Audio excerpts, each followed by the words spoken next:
Good evening and welcome to the March 25th Planning Commission meeting. Let's see, it's called to order at 6 o'clock. Messing up already. Madam Clerk, can you please call roll? Commissioner Thomas? Here. Commissioner Madrid? Here. Commissioner Ramirez? Here. Vice Chair Knighton? Here. And Chair Holler is absent today. Randy, you want to pledge allegiance to us? I would love to. Just place your hand over your heart and join me with Pledge Allegiance. I pledge allegiance to the flag of the United States of America and to the republic for which it stands, one nation, under God, indivisible, with liberty and justice for all. Thank you, Chair. Thank you, Randy. Our only item on the agenda tonight is Quimby Fees and Parks Overview. Can I get Community Service Director Mariana Mitchell to please present this item? All right. Good evening, Parks Planning Commissioner, Chair and Commissioners. Marianne Mitchell, Community Services Director, and it's my pleasure to share with you a little bit of information about the Quimby Act and how it works in park development in Menifee. So parks are my favorite thing, so it's my pleasure to share this information with you tonight. So first off, we're just going to go over just a brief overview of what Quimby Act is, which is a state law, and then specifically how it's implemented here in Menifee, and just essentially how Quimby supports park development, and then I'll give some time for questions and answers if there are any. So just generally, what is the Quimby Act? As I mentioned, it's California Government Code, Section 66477. Applies to residential subdivisions only, so which means it doesn't apply to any commercial.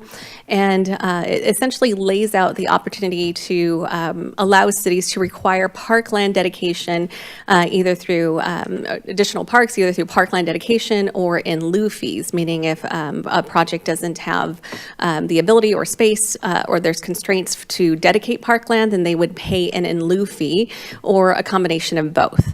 And so further down in today's presentation, I'll provide some additional information and examples on how that's applied here in Menifee with specific projects that you've probably seen before at Planning Commission.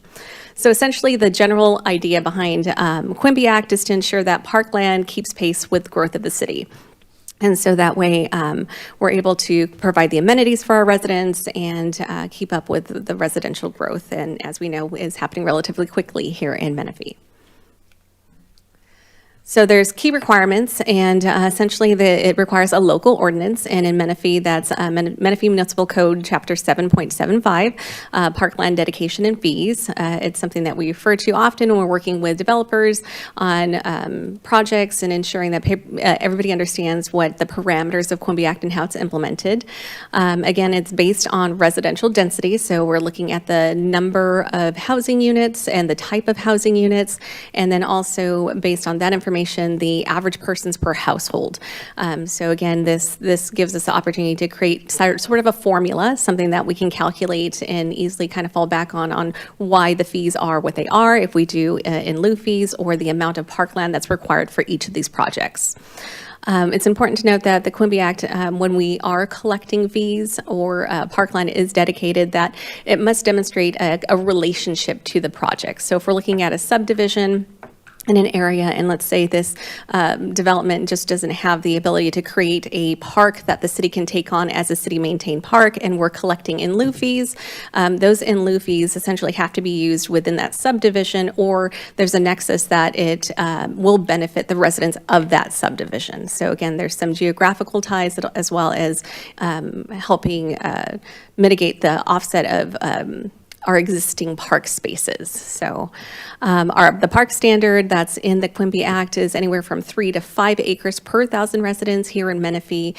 Because we are looking to expand our park system and we're a relatively new city, we do have the standard at 5 acres per 1,000 residents. And so that's what we use within our calculations. So what can Quimby be used for? So there's three very distinct areas that Quimby can be used for. The first one is acquisition of parkland. So when we get in lieu fees, we can utilize that funding in order to purchase land for future parklands. It can be used for the development of new parks. I've got an example of that. We've got our current CIP for Quail Valley Nature Park. We will be utilizing Quimby funds to help develop that. We've got 10.45 acres of land, and we have grant funds that are also going to be used to help develop it, but our Quimby fees can help complete that project to ensure Quail Valley gets its first city-maintained park. It could also be used for the rehabilitation or expansion of existing parks. And the example for that one I have is our current CIP for La Ladera Park. It's an existing park within Menifee. It's an older park that was originally maintained by Riverside County prior to the city incorporation. And what we're doing is we're looking to expand the amenities. Currently, it's only one ball field, and we're looking to expand into 2 additional ball fields and add additional sport field lighting. So again, that's rehabilitation of the existing and then expanding so that we can serve more residents in that park area. And again, as I mentioned, the funds must serve residents of the subdivision where they're originated from, but may be used outside the subdivision if residents benefit from the park. So again, just wanting to make sure that there's an understanding that these funds, although they're Quimby and they're dedicated to parks, they just can't be used at any park throughout the city. There's got to be that nexus. So again, there are some limitations to the use of Quimby funds. The one is, the first one we're going to go over is applicability. So again, Quimby requirement only applies to residential. So meaning that, again, this doesn't apply to commercial. We don't get Quimby fees from any commercial development. It's all residential. And then typically for projects that are less than 50 units, it's typically in lieu fees because oftentimes a project that small doesn't have the space to dedicate parkland. And in our Menifee Municipal Code, there's several defining items for a park to actually be accepted into the city-maintained park system, such as it has to be a minimum of 3 acres, and again, has to be an active recreation, meaning there's amenities that benefit the community as a whole. Quimby fees also, there's a timing component. The fees have to be committed to a project within 5 years or they have to be refunded. So we don't have an issue with that in Menifee because we have a number of park projects and items that we're definitely in need of addressing. So again, committed within 5 years or refunded isn't really an issue for us in Menifee. The nexus requirement, the reasonable relationship. Oftentimes, if there's a project that could service or benefit the entire city, that might be an opportunity for us to look at utilizing Quimby fees because there's a benefit to that subdivision, even though it's not to the subdivision residents, even though the project isn't within that subdivision. And then, of course, we need to ensure that our usage of Quimby fees aligns with our general plan and the park's master plan. So making sure that we're reaching those goals and areas that we've identified as areas we're working towards. So now we're going to get into the fun part, a little bit of math tonight. We're getting into the parkland dedication formula. So as I mentioned, it's really based on the type of dwelling units and then the average population per unit. And so this is the formula that the information that's in our Menifee Municipal Code that we share with our developers and residents who might be doing a residential project and want to know how much is Quimby going to be when they're looking at their project in itself. So the type of dwelling unit, the most common that I'm sure we see very often is the single-family residential. There's 2 different areas, 2 different types, the detached garage and then the attached garage, so meaning the single-family residential has an attached garage. Multi-family units, 2 to 4 units or 5 or more, and then mobile homes. So those are the different areas, and as you can see, based on the type of dwelling unit, the average population per unit differs, with the most often being utilized single-family residential attached garage, which our estimation is 2.85 people per unit. And this is all developed, information that's developed on the census information and can be updated as a new census data is available. So how Quimby is calculated, we also have the park average acreage standards, which is 5 acres per 1,000 residents. And this information is what results in what is the required parkland dedication for a specific project. And developers can typically satisfy through the land dedication, so park development of 3 acres or more, payment in lieu fees based on fair market value appraisal, or a combination of both. And so this is kind of where it gets a little bit tricky for some of our developers, because a lot of times they want a straightforward formula. And the reality is our municipal code was updated in 2019, and it now states that we require the fair market value appraisal to apply Quimby fees. So what that means is that if we don't have an idea of let's say we're looking at a development that's currently undeveloped and we don't know what the value of 1 acre of parkland is, the developer will have to get an appraisal to provide us that information to insert into our Quimby calculation. So I believe the thought process behind that was that our fees can then fluctuate along with the market, with the real estate market. So there's times where land is valued higher or lower just based on the market itself. So having this based on an appraisal gives us a real-time understanding of what land is valued at here in Menifee. So one thing we do have is Quimby credits. So there is an opportunity for up to 50% of credit of parkland for private recreational amenities that are maintained by the HOA. So a lot of times in a development will have an HOA recreation facility, they'll have a pool or a park with a tot lot and open spaces, and they are eligible for 50% credit on those amenities as long as they're active recreation spaces, because essentially it's mitigating the use of city parkland. So again, we want to give them credit because we do want our developments to have amenities for residents to enjoy outside of just Menifee's park system. As long as it's determined to be active recreation space, these developments do go before the Parks, Recreation, and Trails Commission to verify that the recreation amenities are active and that it does meet Quimby requirements in order for the project to get those credits. So again, just looking to enhance what's readily available to residents, but it doesn't replace our park obligations. So now we get into the real-time examples. So this here is an example of what a parkland dedication is. So we have the development of Cantalina that has 935 single-family attached garage dwelling units. And so we apply the parkland dedication formula for the number of units multiplied by the average population per unit, and the 5 acres per 1,000 residents. This project requires a minimum of 13.32 acres of parkland. And so what Cantalina, the developer, is proposing is a 13.97 acre sports park that does meet Quimby Act parkland dedication requirements. And so the requirements for Quimby is specifically towards parkland, but again, they have to be active recreation spaces. So if they are dedicating a park, we do have standards that we implement on the type of park that the city will take over and maintain. And so we work closely with the developer to identify which amenities will belong in which park based on our parks master plan. Talking a little bit more about in lieu fees. These are the in lieu fees, just straight in lieu fees, typically tend to be infill projects or a new build of a single unit. And so sometimes we have people who have, a large size of land, they'll subdivide their land and they'll want to put a new house on the new parcel. And that's when this kind of comes into play. So this one, the value of 1 acre is based on the Riverside County Assessor's valuation and lot size. So I have an example here of, we have a 0.3 of an acre lot.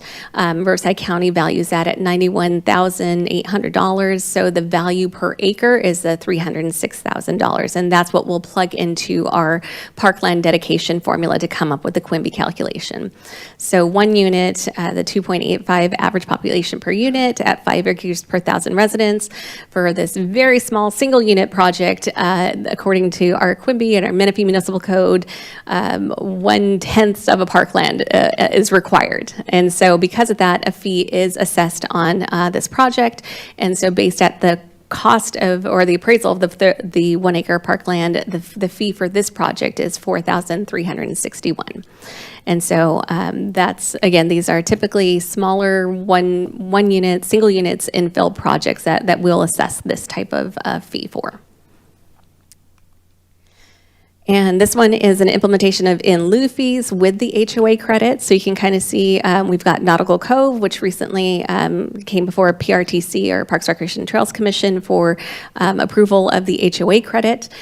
So it's 233 single-family dwelling units, and we apply this to the formula, and the required parkland dedication for this is 3.32 acres.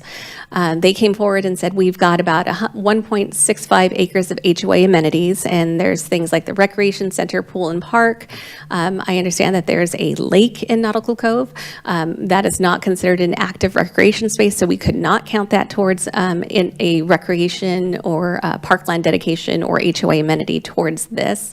And so they were required to provide us an appraisal of 1 acre of parkland, which came in at $185,000 at the time of this assessment.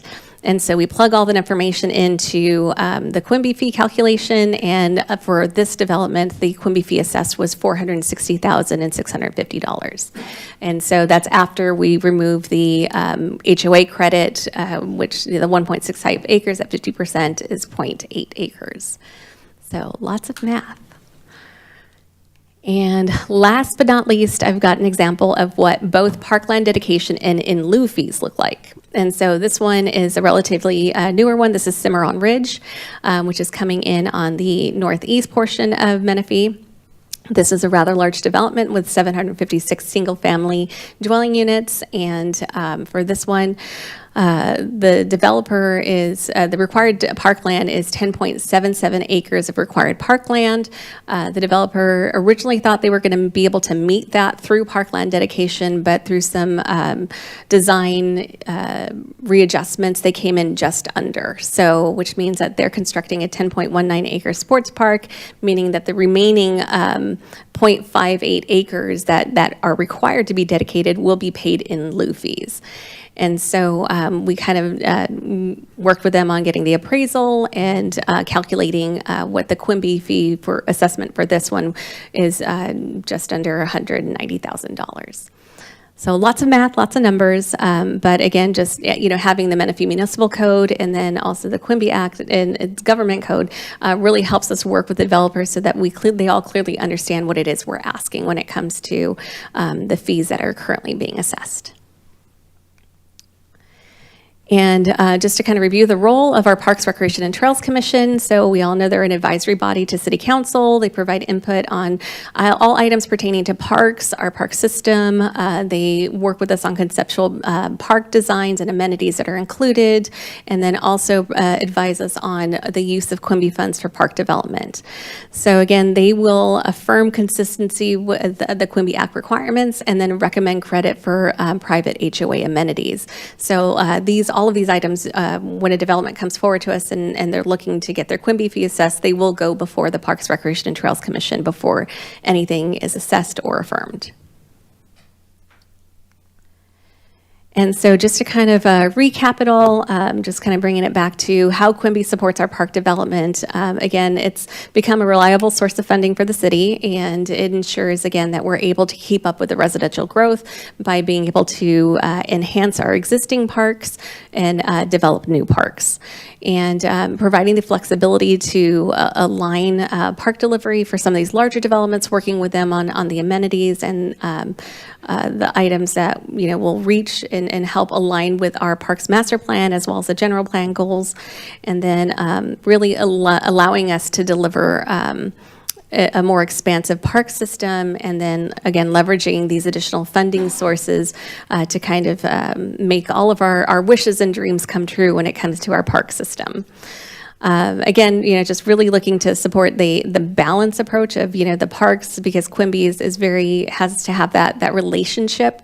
So again, that neighborhood level needs are being addressed, but then also looking at a community-wide component when we're looking at parks and amenities that serve all of our residents. So I believe that concludes my presentation. If there's any questions, I'd be happy to answer. Thank you, Ms. Mitchell. Any questions from the commission? Yeah, I have a question. So, say the developer decides to donate the land. He donates 5 acres, say. Is there a dollar amount associated with that for the improvements? In other words, okay, our park master plan says we want 2 baseball fields, we want some covered areas, whatever it is. Does he pay for all that? Does the developer pay for that, or is there a dollar limit? Because let's say the city says, we'd really like to have 6 football fields and a concession stand or whatever it is. What's the limit beyond the land? Are they responsible for a certain dollar amount of improvements? So according to the Quimby Act, it technically is about park land dedication. But our Menifee Municipal Code is what kind of dives into what we will take as park land. And so that kind of gives us the parameters of these are the things we're looking for, meaning it can't be less than 3 acres. There can't be a certain level of slopes. We do require active amenities and that, do address our parks master plan goals. And so that's really in our municipal code that enforces that component of it. And so for the most part, when we're working with developers on these things, there really isn't a limit, but it's more about developers recognizing that these parks really do attract residents and they're trying to sell homes. And so I think that's where kind of the balance is. So what you're saying is they could put more than less, and the city's not going to credit them back any money. Every development's different. There are components to certain development agreements. If there's larger specific plans that have, are looking to invest more, there's definitely mechanisms that could give them some additional benefit for putting more. But again, it just depends on the development. Yeah, but you do that in the plant. They work with the planning department before that anyway. Orlando works with them, so, okay, thank you. Tammy? Thank you. I have a few questions, so bear with me. For the Quimby fees, could that support a regional park? Like a regional sports facility or park?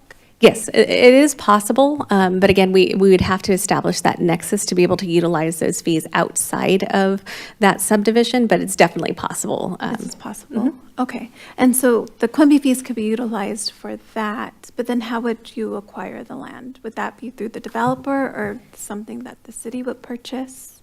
So the fees could be utilized towards land acquisition or the development of parks. So it could be used for either one of those components. Now, has the city identified like a need for that specifically? For a regional park, yes. A regional Yes. park? Yes. With like sports facilities and such? Yes. Okay. And we're definitely, it's one of the items that was a future agenda item request from City Council that we're going to be bringing back. I think we're looking at April 1st to bring that. Will that back. be coming back to commission as well? Because I would be interested in learning about that. We don't have any plans to bring it back to commission, but I can forward the link to the video so you Oh, can yeah, watch that it. would be great. I could watch it on video. Okay, so I'm going to check my understanding because that's what I do. I used to be a teacher. So Quimby fees can be used for a regional park. The city has identified the need for it. I recall during like the tourism and placemaking that came up. Has a site been identified? We currently don't have a site identified. Okay. So then how does land use come into play here for such a huge, I'm assuming it's going to be more than 5-acre site. So how does that work? Well, I think first we need to obviously get direction from council. That's the vision of the city. That's what we want to do. Then we would identify areas where that would make sense if that's the direction we want to go. In terms of land use, essentially, I mean, we have the authority to change any land use into open space or park. So that wouldn't be an issue from that standpoint. Okay, and that wouldn't, like if there's some land conversions, that wouldn't impact RENA in any way? Or how would that work within the RENA legalities? In most, especially residential, obviously, park is an allowed use, right? So you're not changing non-resident, residential use to, even though you're not developing residential, but it's still an allowed use, which give us the ability to do that. So the RENA component does not apply in this particular case. That's really good. Yep. So then having a regional park wouldn't affect RENA at all? There would be no, perfect. And unless we selected property that was identified as part of our housing element, as a site for future potential low-income housing, then in that particular case it would. Okay, okay. So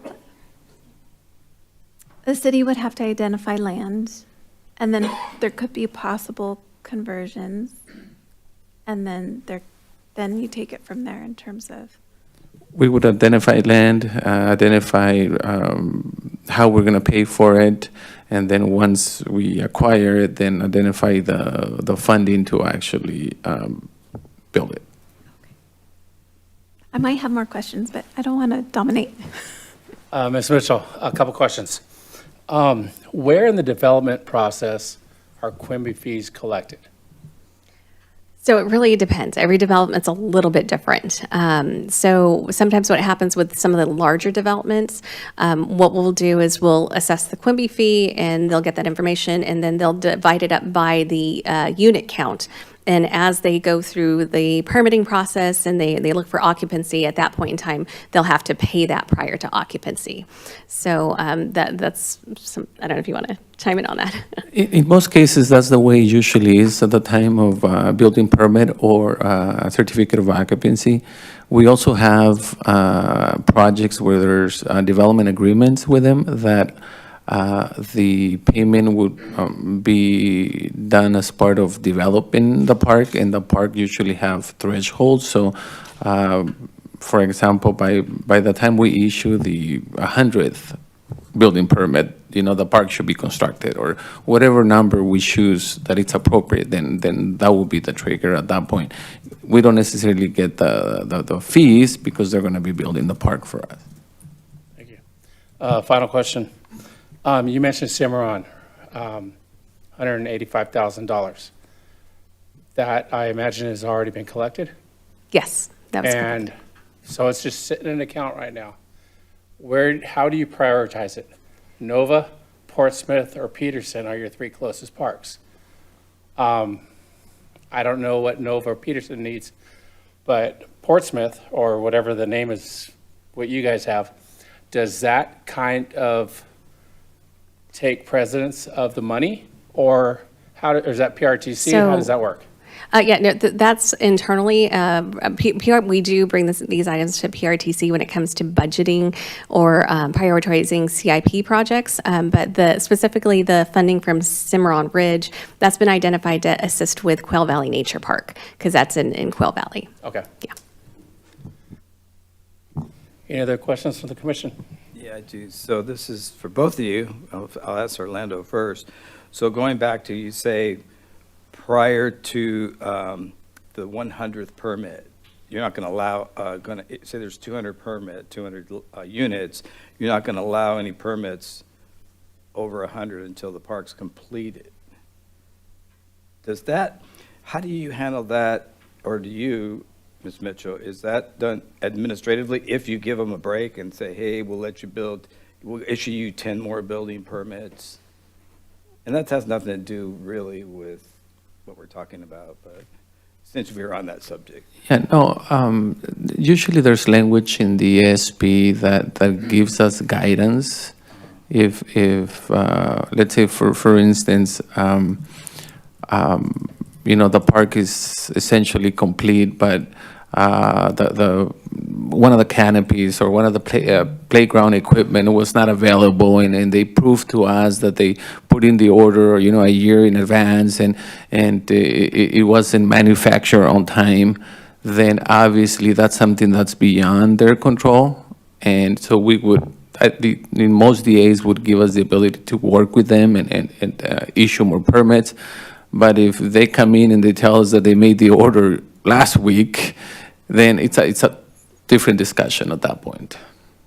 Yeah, and that's one of the conditions of approval, so you have to change the condition also. That's correct, and that will be an item that either would have to have the DA amended or maybe the condition amended and come back to commission and or council, yeah. And I know you do that, but I just want to ask so everybody watching online and whatnot could hear. Thank you. Even though that's not really a Quimby issue, but it's what we were talking about. Thank you, Orlando. Thank you, Ms. Mitchell. Chris, Tammy? We have Quimby fees. How does a community benefit come into play? Or do they come into play or intermingle at all? Or are they different? Completely different. Community benefits are usually one-time benefits or fees that are assessed or not assessed, but are negotiated for any particular project, right? And the city's council has the discretion to use that fee however they feel it's appropriate. The Quimby fee, it's specific to park development. Theoretically, could community benefits be allocated to parks? If city council city chooses, council. yep. Okay. Any further questions? All right, thank you, Ms. Mitchell. Moving on, our agenda. Item 5, agenda approval modifications. Are there any modifications to the agenda? There are none. Can I ask the planning commission for an all in favor to approve the agenda? Aye. Aye. Aye. Aye. Okay, hearing none, the agenda is approved. Madam Clerk, are there any requests to speak on non-agenda items? Not tonight. Thank you. Approval of the minutes. There's one set of minutes for the planning commission's approval. Does the planning commission have any modifications?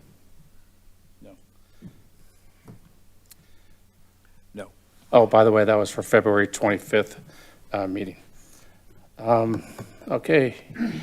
So hearing none opposed, the minutes are approved. Consent calendar, there's no items. Vice Chair, I believe we need an all in favor. Oh, I'm sorry, Yeah. all in favor? Aye. Consent calendar, there's nothing on the consent calendar. Public hearing items, there's nothing on the public hearing, nothing on the agenda. No discussion items for tonight. So we're on to Community Development Director comments. Mr. Hernandez. Two items. One, I want to thank our Community Services Director for giving us the presentation today. It was very informative. And second, I know that we just came back from the Planning Commissioners Academy, and there was a lot of good discussion there as well. So hoping that we can learn from that and we can use that information for future projects. So that's it. Thank you. Next on the agenda is the Commissioner reports on committee activities. Does the commission want to talk about the Planning Commission Academy? No? Okay. Well, you're talking about the Planning Commission Academy was held over in Anaheim at the Sheraton Hotel. And Orlando and all of us planning commissioners attended, and we're going to use the information that we learned to make this apply to our city, to make it a better, well-run city. Thank you. You want to add to that? Or? Yeah, I'm going to add to that. You know that. Well, then why did I say anything? Okay. I wanted to give you a chance to talk. On the 2nd of March, I attended the Scripps Exploring Academy grand opening and ribbon cutting. On the 7th, I attended a community meeting hosted by California Assembly District 63, Natasha Johnson. On the 11th through the 13th, I attended the Planning Commission with you guys. On the 14th, I attended the Wildlife Appreciation Day at Central Park. Thank you, Ms. Mitchell. That was a great event over there. I got to touch a octopus. After that, I went over to the Menifee Children's Business Fair, which was hosted over by Cynthia Nemelka. On the 21st, I attended the Menifee History Museum farewell event over at Menifee Elementary School. This past Monday, I attended the City Town Hall meeting over at the Oasis, hosted by Gloria Sanchez. And yesterday, I attended the Ambient Communities Community Meeting. And that's what I got. And don't forget Rotary. Oh, you didn't go to Rotary. I didn't go to Rotary. Okay. I wanted to add something on the Oasis State of the City event that was hosted by Gloria Sanchez. That's exactly what I was kind of asking. You can't do that in the context of a planning commission meeting, but they had all those questions. It was well attended by the residents in their clubhouse, and they were asking every traffic question and all the answers. Rebecca was there. All the answers were there for them. Not everyone's going to agree, but I think we need more of these type of events where the community can show up. Because one of my biggest pet peeves is someone tells me, what about this traffic? What about this building, these houses? I said, well, did you show up to the workshop? You need to get involved in these workshops, because there's workshops out there, as Chris well knows, that you can put your 2 cents in and you're actually help a better project. So that was a really good event. And so I just wanted to add that. I agree. Thank you. Does the commission have any future agenda item requests? No? All right. We're going to adjourn this meeting at 6:36 p.m. Thank you for watching online and being here in the audience. Thank you, Chair.